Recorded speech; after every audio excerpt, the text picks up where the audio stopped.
Well, hello. We're going to try something a little different right now. And we are going to give you, with the help of some of our friends who have weighed in heavily on Facebook, some coworkers of the bartender at my happy hour, everyone seems to want to weigh in on this subject. In honor of school heading back into session, we're going to list our favorite movies set in school. And that leads perfectly into my first choice, because when I hear about going back to school, I hear, I want to go back to school again. Now, I know this is not a popular choice, and that all of you out there are going to say Grease is a great movie set in school. And I agree, Grease is. But you know, everyone knows Grease. Not everyone knows how to get a cool I was about to say. So I'm going with the movie that is so bad, it's good, Grease 2. I know some of you out there are like, there's a Grease 2. There is a Grease 2, and it launched the career of Miss Michelle Pfeiffer. I don't know if it launched it, but she's in it.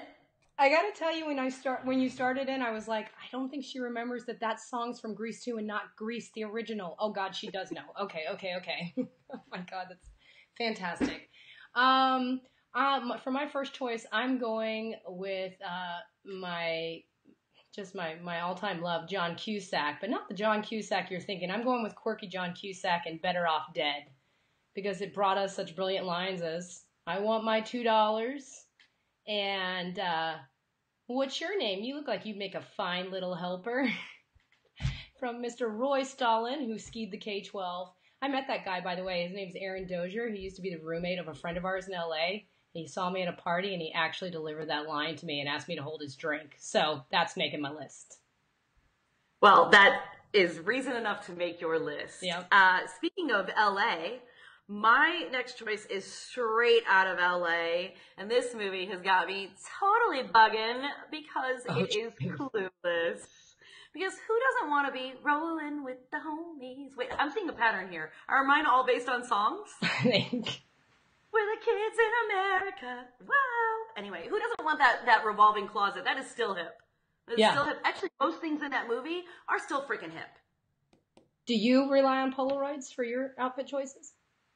No, I have an album on Facebook called I Wore that I think you're aware of. Because I am a massive tool. Next. So, okay. I will also go a little bit more modern. I'm going to throw 10 Things I Hate About You into the mix. Love this movie. I think few of them try to do the kind of like, we're taking a nod to Shakespeare, but this one was my favorite. It brought us Heath Ledger, rest his soul. And it was a movie where Julia Stiles did not annoy me. And collectively, Joseph Gordon-Levitt was in it. And I just thought it was like kind of smart, funny, and not cheesy. And I loved it. And it has a good song moment. I know. I was about to say. Be true, can take, right? Is that the right song? With the band? I love you, baby. Okay, and sorry. If it's cool. I swear I'm not trying to get some singing gig off of this vlog. If there isn't a song in any of the next choices, we're going to make one up. Oh, there is a song in my next choice. I'm taking it back to the 80s. With a John Hughes classic, which probably isn't the one that you would expect me to say, but is definitely one of my favorite movies of all time, and that is Ferris Bueller's Day Off. Good one. I mean, who hasn't used the Abe Froman Sausage King of Chicago line? Who hasn't said, he'll keep calling, he'll keep calling, he'll keep calling, I'm going. And who hasn't dreamed of driving that Ferrari? But there is that song in that, but what is the song when they're in the parade? It is, hold on. Oh, geez. Well, there's Shout. There's, Shake It Up, Baby, now, shake it up. Oh, yeah, that's in it. Twist and shout. But before that, he sings. But is it Donkey Shane? Yes, that's what it is. Okay. It starts with Donkey Shane. Yep. Brings the house down with Twist and Shout. Yep. Good call. Alrighty. Jennifer Grey tucked in that movie, too. Pre-nose job. Yes. Well, most of her movies are pre-nose job, right? Okay, noted. Because now no one recognizes her. Oh, I like her husband, though. Okay, I'll take it back to the 80s as well. I'm going with my favorite sentimental 80s movie, which is Some Kind of Wonderful with Eric Stoltz and Mary Stuart Masterson and the lovely Leah Thompson, who extracted herself from Back to the Future long enough to do this. I don't know. I just love this movie. I think she did it right before Back to the Future, didn't she? Thank God for you and your, like, bear trap of knowledge up there. Well, she was in an episode of The Nerdist recently, just a couple weeks ago. So I'm going to have to listen to that. I do like her. that's a good one. I don't know. I just love the movie. And I love that it came up with a good life motto, which is that you should be alone for the right reasons than with someone for the wrong reasons. See? Told you. Sentimental night. Perfect sense. Perfect sense. And I guess you don't really need a song since the title is a song. Yeah. You going to sing it, though? Right? Yeah, you have to sing it. Are we? You have to sing it. Are we getting our connection back? I can hear you. Okay, so I said, so you heard what I said? And I said, why aren't you singing it? You need to sing it. Oh, because we froze, and so I did this. The instead. internet broke because it thought we were going to sing again. That's amazing. Yeah, exactly. All right, I'll stick with a movie set in the 70s, Ooh. but actually was not shot back then, but definitely classic. I mean, you can't have a love for Texas and not love this movie, Dazed and Confused. Hey, all right. I mean, yeah, all right, that's what I like about them high school girls. They keep getting older. I stay the same age. I mean, there is, like, if you really think about it, there is no McConaughey without Dazed. I mean, he did some other things, obviously things that made him more famous, but his company is called JK Livin'. Everybody knows him as all right. These came from this movie. And, like I said, if you're from Texas, you can't help but love that movie. Everybody in the movie, I mean, I would say half that cast went to UT. Yeah. Linklater, one of his first and best films, in my opinion. I mean, I love me some Boyhood, but I love that movie. I love the song from Boyhood. Can you sing that? Oh, sorry, that's not. Yeah. Okay. No, and I don't even. Dazed and Confused, I mean, has all kinds of. I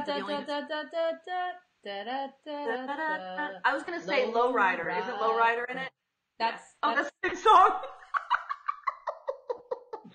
Let me take another drink of wine. You go, Ash. Okay, I'm going to one that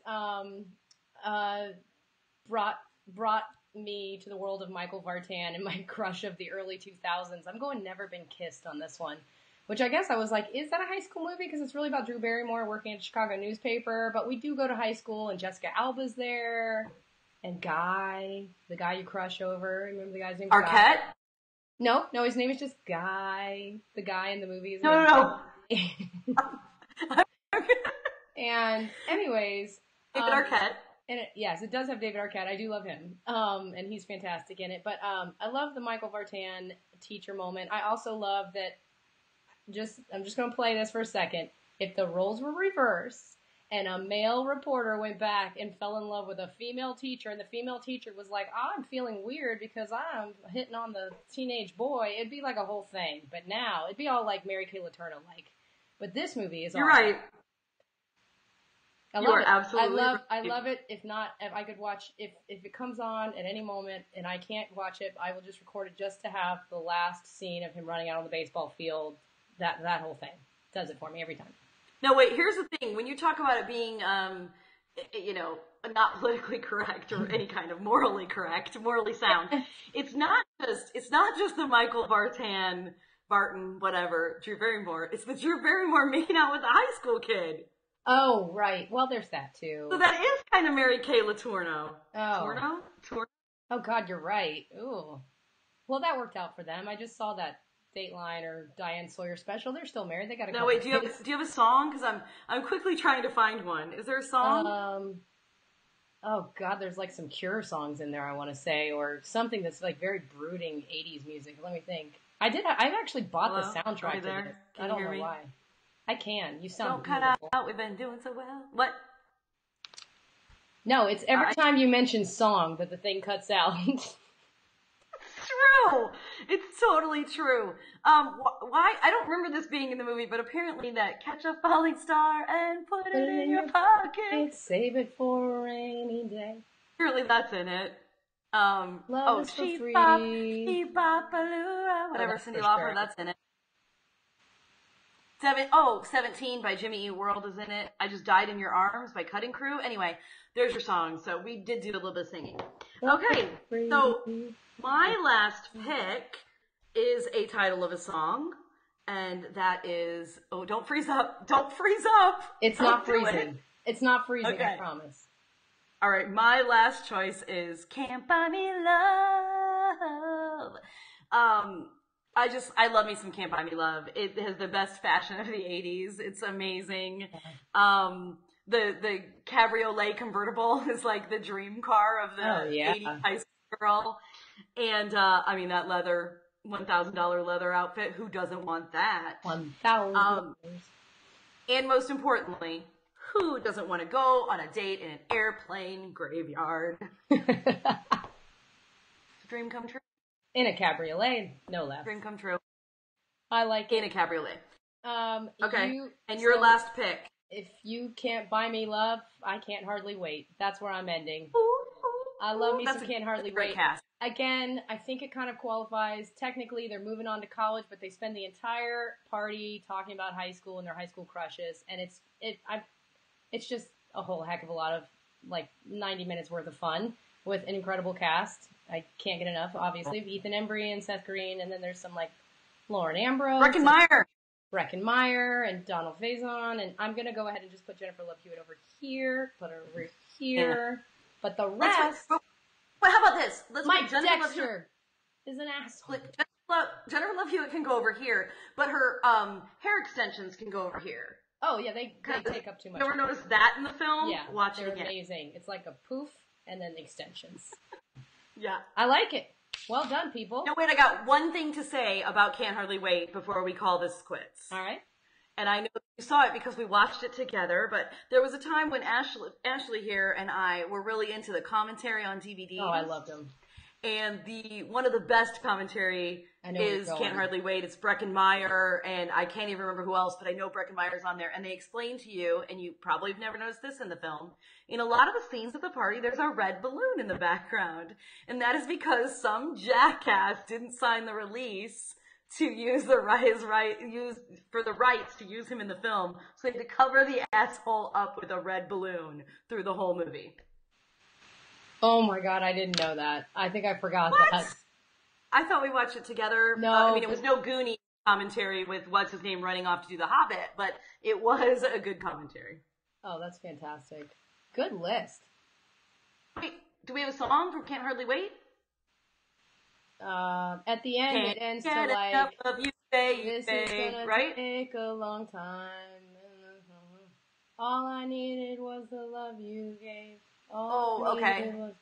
And all I ever knew. On that note, let's just cut, because no one needs to hear Ashley sing. Oh, but yours is absolutely acceptable. This is the best it's going to get. I've got my Demi Moore post-cold voice. This is it. Oh, that's true. Thanks. Hope you enjoyed.